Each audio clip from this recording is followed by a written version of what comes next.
mana isan'andro fandaharana tolotry ny fikambanan'ny mpiara-mamaky ny baiboly eto Madagasikara.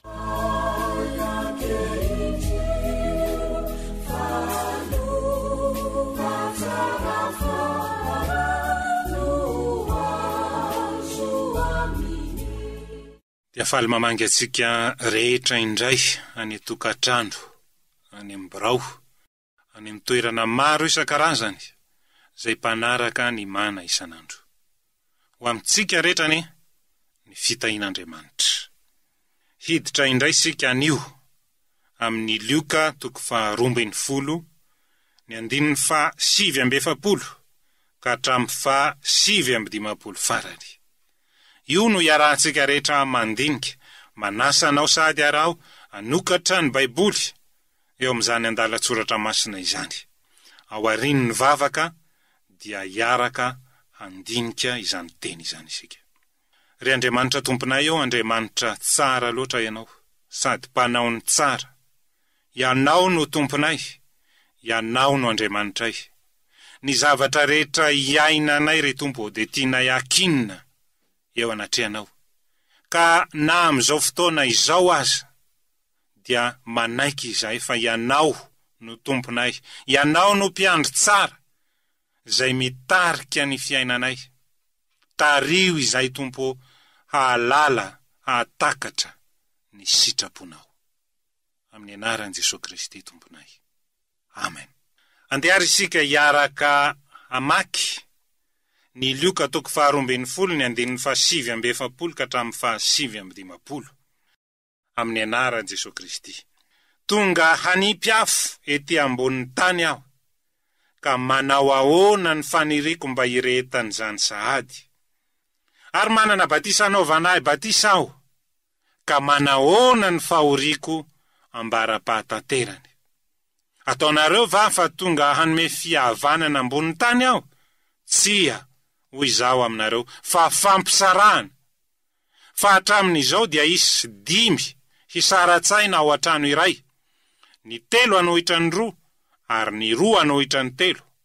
Hisaratsaina ireo ka ny ray anohitra ny zanany lahy, ary ny zanakalahy anohitra ny rainy, ary ny reny anohitra ny zanany vavy, ary ny zanakavavy anohitra ny reniny. Ny rafonjam-bavy anohitra ny vinantovavy, ary ny vinantovavy anohitra ny rafonjany vavy. Ary hoy Jesosy tamin'ny vahoaka, raha mahita rahona miposaka any andrefana ianareo miaraka amin'izay, dia hoy ianareo ho avy ny ranorana. Dia tonga izany. Ary raha avy any atsimo ny rivotra, dia hoy ianareo hafana ny andro. Dia tonga izany. Ianareo mpiatsara velatsy, ny tarehin'ny tany sy ny lanitra dia hainareo fantarina. Fa ahoana kosa no tsy aizanareo mamantatra izao andro izao? Nahoana ianareo no tsy mahalala mitsara araka ny marina? Fa raha miara-mandeha amin'ny manana ady aminao ianao hanatrika ny mpanapaka, raha mbola any an-dalana dia mahazo manao izay hahafahanao aminy. Fandrao hitondranao any amin'ny mpitsara izy, ary ny mpitsara hanolotranao any amin'ny mpamatotra, ary ny mpamatotra hanao any an-tranomaizina. Lazaiko aminao fa tsy ho afakao ianao, ambara-pandohanao ny vara evety farany indrindra. Ray masino manamasinanay amin'ny fahamarinana, fa ny teninao no fahamarinana.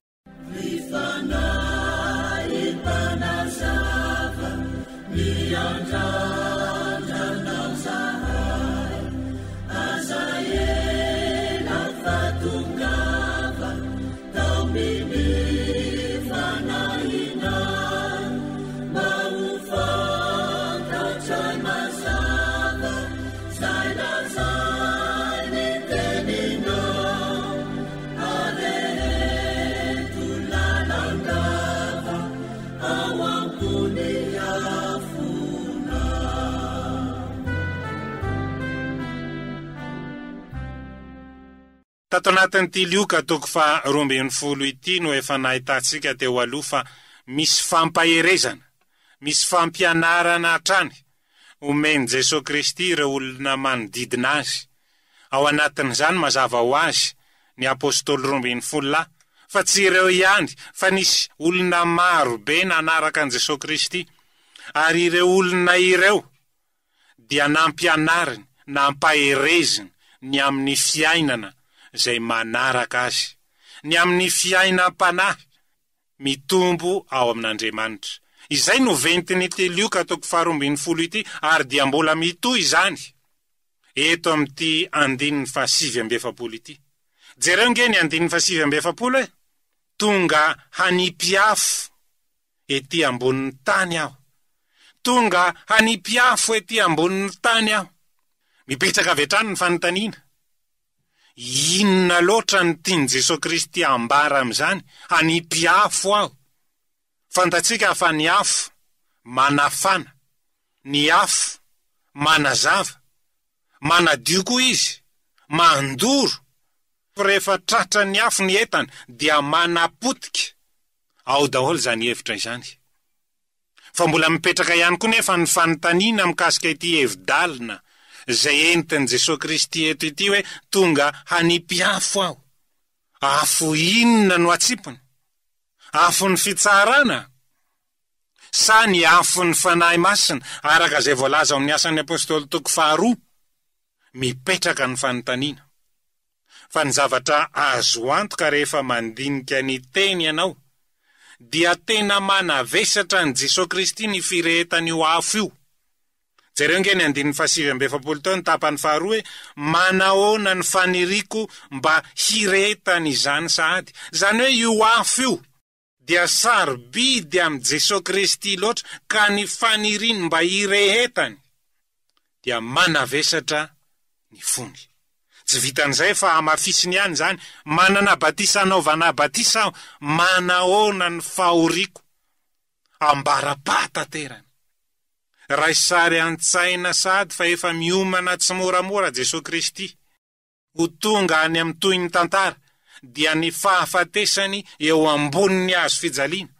Raha miteny an'ity teny ity zany izy hoe manahoana ny faniriko mba hirehetany, azontsika raisina sary an-tsaina fa ny firehetan'ny afo ny filazantsara no ao ambadika izany teny Jesosy Kristy izany. Maniry loatra izy. Ny fahafatesany eo ambonin'ny hazo fijaliana, ny fitsanganany maty, izay voalaza amin'ny teny tsotra hoe vaovao mahafaly na filazantsara.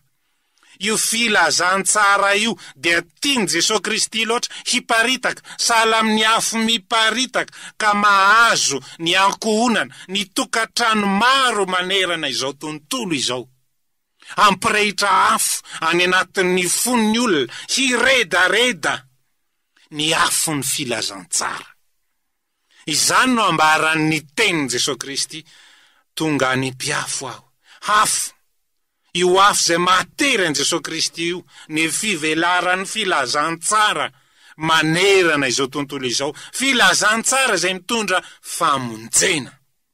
Izany no afo, izany no tanjona izay matery an Jesosy Kristy, filazantsara hiparitaka eran'izao tontolo izao. Ary eto amin'ny firenetsika manahoana? Filazantsara miparitaka manerana ny firenena malagasy. Move tsy afo matery an Jesosy Kristy ihany koa izany.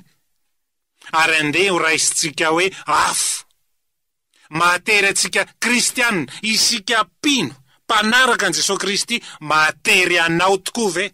Matery avy ny partanja ny filazantsara izany manerana ity nosy ity, ka tonga ny malagasy tsiraray avy andre ny fahamarinana avy amin'Andriamanitra.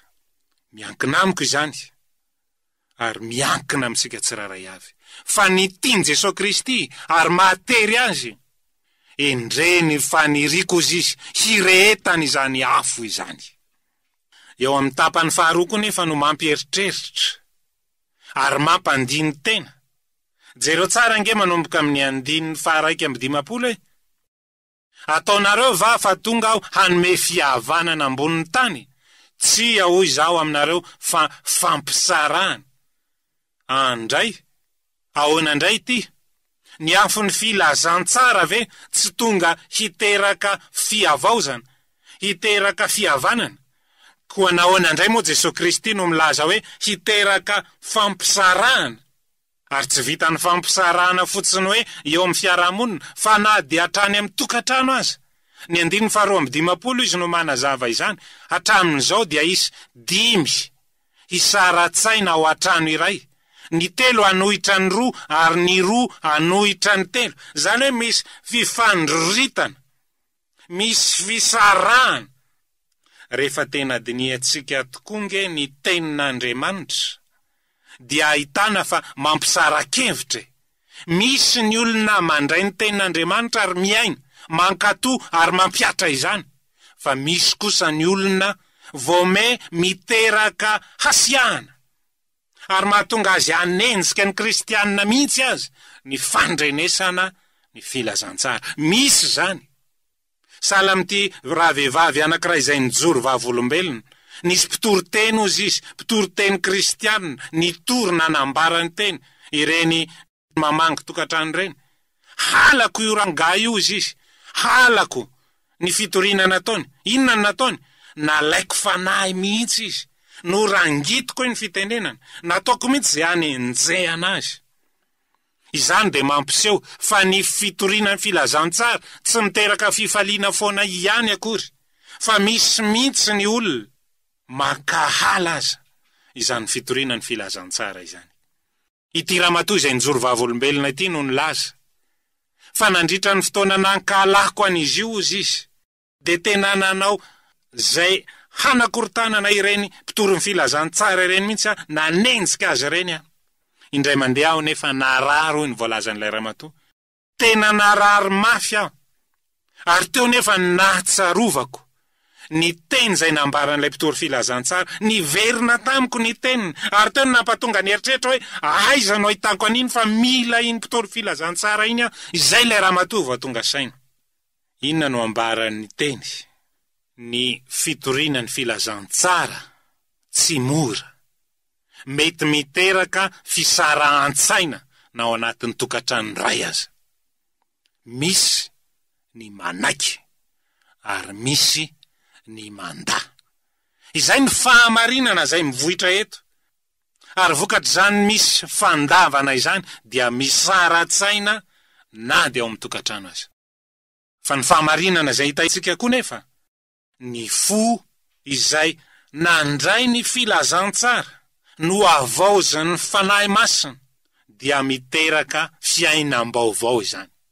Fa ny fiainam-baovao izay iainan'ny olona nandray ny filazantsara dia manelingelina ny manodidina azy, manakorontana mihitsy ny manodidina azy, ary mahatonga ny fisarahan-tsaina na dia ao amin'ny tokantrano azy. Misy zany ny olona tena mafo, ary olona tena mafo izay masika, manapotika.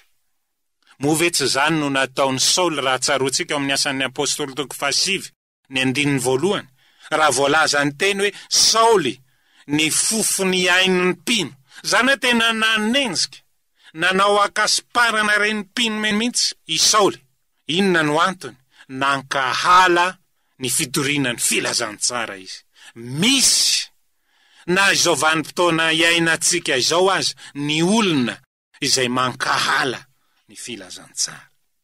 Ary moa ve tsy zany na tonga ny fanenjehana raha diniantsika ny tantara na teto amin'ny firenena malagasy fotsiny aza. Misy ny fanenjehana ny mpino, misy ny fanenjehana ny kristianina, naona misy ny mankahala ny filazantsara.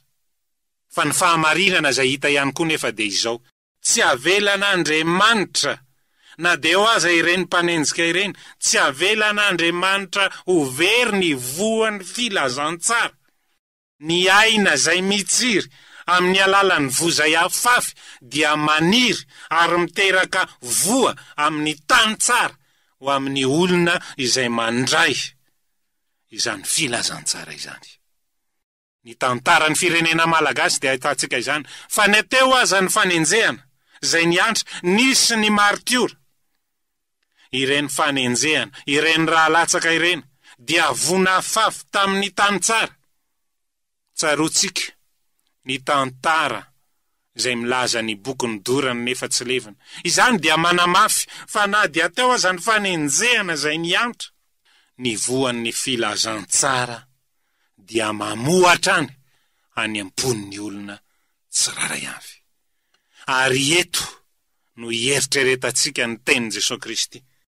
Tonga ny mpiafo ety ambonin'ny tany aho, ny afon'ny filazantsara, atsipy, haparitaka manerana ny firenena malagasy, manahoana ny faniriko mba hirehetany hoy Jesosy Kristy. Manahoana ny faniriko mba hirehetany zany afon'ny filazantsara izany any ampon'ny malagasy tsiraray avy. Anjarako ny mandinika, mirehitra ve ny afon'ny filazantsara, mampiatra ny tenin'Andriamanitra aho ve, miomana handray ny fiverenan'i Jesosy Kristy aho ve. Iara ivavaksika. Tsara loatra ny teninao ry tomponay io, mamy ny teninao, fantatray ny dikan'ny teny zay lazain'ny mpanao salamo hoe endreny amamy ny teninao randramako. Mihoatra noho ny tantely atao ambavako azy. Mamy ny teninao satria miteny aminay, mampahatsiaro anay fa olon-kandalo izay eto amin'izao tontolo izao ity.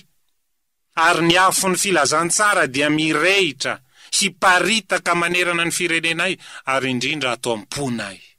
Anio ry tompo, izany afon'ny filazantsara izany, aoka iredareda ao anatiny izay nandre anio. Ka tonga ny afo mirehitra, hanafana ny fonay, hanafana ny tokantranonay, ampiredareda afo ao anatin'ny ankonanay. Amin'ny anaran'i Jesosy Kristy Tompo. Amen. Ny nanolotra ny fampianarana ho antsika anio dia Andriamatoa Rakoto lehibe mamy.